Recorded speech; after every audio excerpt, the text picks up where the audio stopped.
Hello students and welcome to the third video lecture of the topic foreign investment। ये development economics का एक topic है आज जो हम स्टडी करने जा रहे हैं। आज इसका थर्ड वीडियो लेक्चर है। So let start. आज हम स्टडी करेंगे फॉरेन इन्वेस्टमेंट के या फिर हम कह सकते हैं प्राइवेट फॉरेन इन्वेस्टमेंट के डिसएडवांटेज। इनके डिसएडवांटेजेस क्या हैं तो स्टार्ट करते हैं। सबसे पहला डिसएडवांटेज है special concession to foreign investor. ये है कि अगर एक अंडर डेवलप्ड कंट्री चाहती है कि उनके देश में प्राइवेट फॉरेन इन्वेस्टमेंट आए तो गवर्नमेंट को काफ़ी खर्चे उठाने पड़ते हैं ताकि वो फॉरेन इन्वेस्टर को अट्रैक्ट कर सके। ऐसे कौन कौन से खर्चे होते हैं जो उन्हें उठाने पड़ते हैं, जैसे फॉर एग्ज़ाम्पल गवर्नमेंट को स्पेशल कंसेशंस देने पड़ते हैं कि टैक्स में छूट दे दी, इलेक्ट्रिसिटी उनको बहुत ही लो रेट पे चीप रेट पे दे दी जाती है।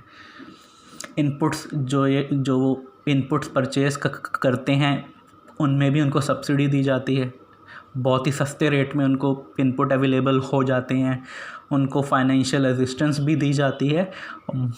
और ओवर फॉरेन कंपनीज जो हमारे देश में आके फ़ायदा अर्न करती हैं उनको वो फ़ायदा अगर वो अपनी खुद की कंट्री में शिफ्ट करना चाहते हैं तो वो उसकी भी फैसिलिटी दी जाती है, चाहे हमारी कंट्री की फॉरेन एक्सचेंज की पोजीशन जैसी मर्जी हो।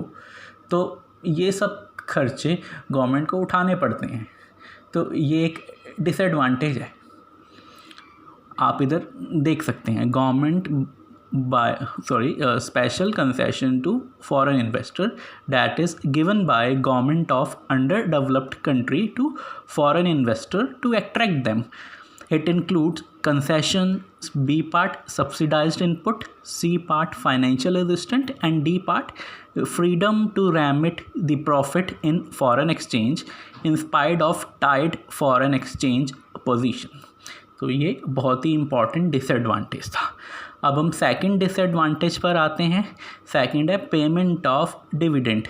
एक्चुअली फॉरेन कंपनीज जो भी प्रॉफिट अर्न करती हैं तो प्रॉफिट में से कुछ हिस्सा शेयर होल्डर्स के पास जाता है। तो ये देखा गया है कि तो उनका बहुत सारा अमाउंट जो डिविडेंड की फॉर्म में दिया जाता है वो डिविडेंड मेनली उनके फॉरेन कंट्री वाले शेयर होल्डर्स के पास ही चला जाता है। जो शेयर होल्डर्स उनके अंडर डेवलप्ड कंट्रीज़ में हैं उनके पास तो इतना पहुंच ही नहीं पाता। Near about 60% of the dividend ये फॉरेन कंट्री में रहने वाले शेयर होल्डर्स के पास ही चला जाता है। एक इंडिया में एक स्टडी भी कंडक्ट हुई थी। एक पर्सन थे NK चंद्रा, उन्होंने एक स्टडी या आप कह सकते हैं रिसर्च कंडक्ट करी थी। उस रिसर्च से ये सामने आया कि 60% ऑफ द डिविडेंड ये फॉरेन कंट्रीज़ के शेयर होल्डर्स के पास ही चला जाता है।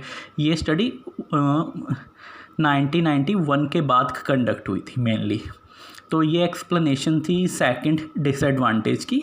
तो अब हम आते हैं थर्ड डिसएडवांटेज पर, डिस्टॉर्शन ऑफ इकोनॉमिक स्ट्रक्चर। जो फॉरेन इन्वेस्टमेंट है वो हमारी इकॉनमी के स्ट्रक्चर को काफ़ी नुकसान देती है। जैसे इन 3 फॉर्म्स में।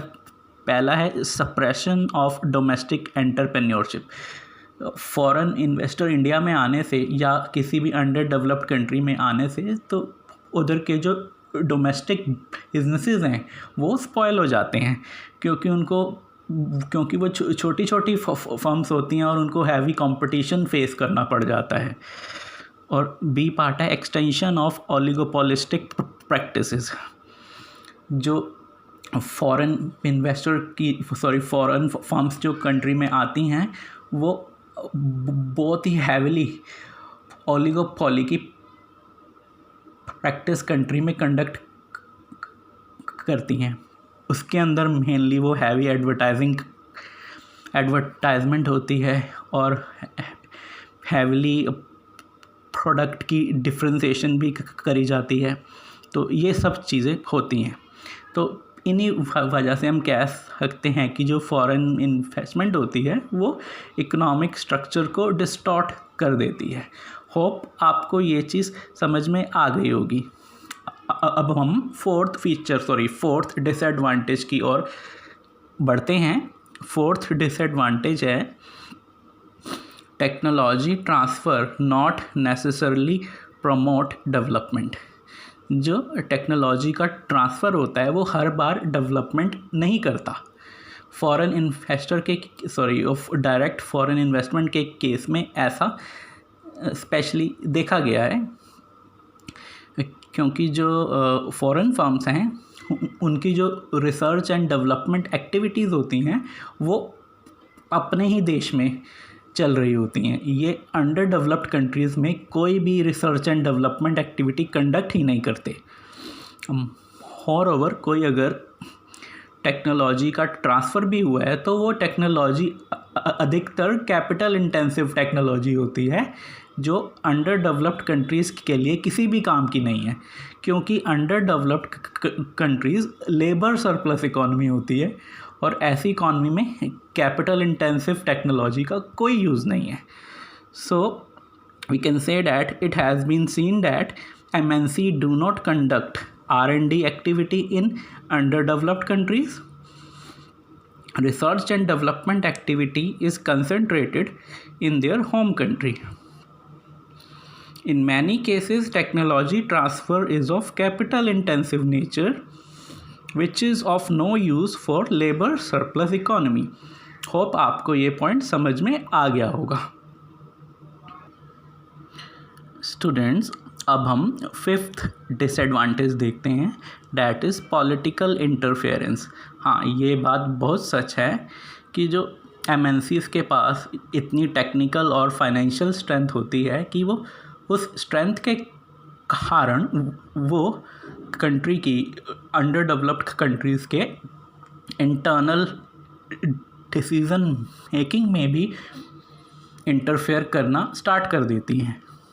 तो इन्हीं कारणों से अंडर डेवलप्ड कंट्रीज़ की जो गवर्नमेंट है उनको डर लगना शुरू हो गया है, इसलिए वो मल्टीनेशनल कंपनीज़ की एक्टिविटीज़ को रिस्ट्रिक्ट करने की कोशिश कर रही हैं बाय यूजिंग लॉज। वो अलग अलग तरह के कानून बना लेती हैं। तो होप ये एक्सप्लेनेशन थी फिफ्थ डिसएडवांटेज की। एक बार हम रीड कर लेते हैं। Due to technical and financial strength MNCs are in a position to influence decision making in underdeveloped countries. Government felt threatened by direct and indirect intervention of MNCs in their internal affair. So, underdeveloped countries has decided to restrict the activities of MNCs in their country by using different laws. अलग अलग तरह के कानून का use करके। तो ये थी एक्सप्लेनेशन फॉरेन इन्वेस्टमेंट के डिसएडवांटेजेस की। आप देख सकते हैं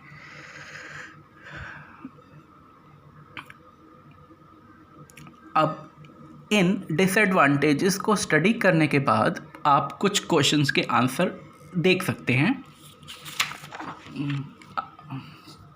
इन क्वेश्चंस के आंसर अब आप इजीली दे सकते हैं एंड टेस्ट योरसेल्फ कि आपने क्या सीखा। So thank you students and have a great day.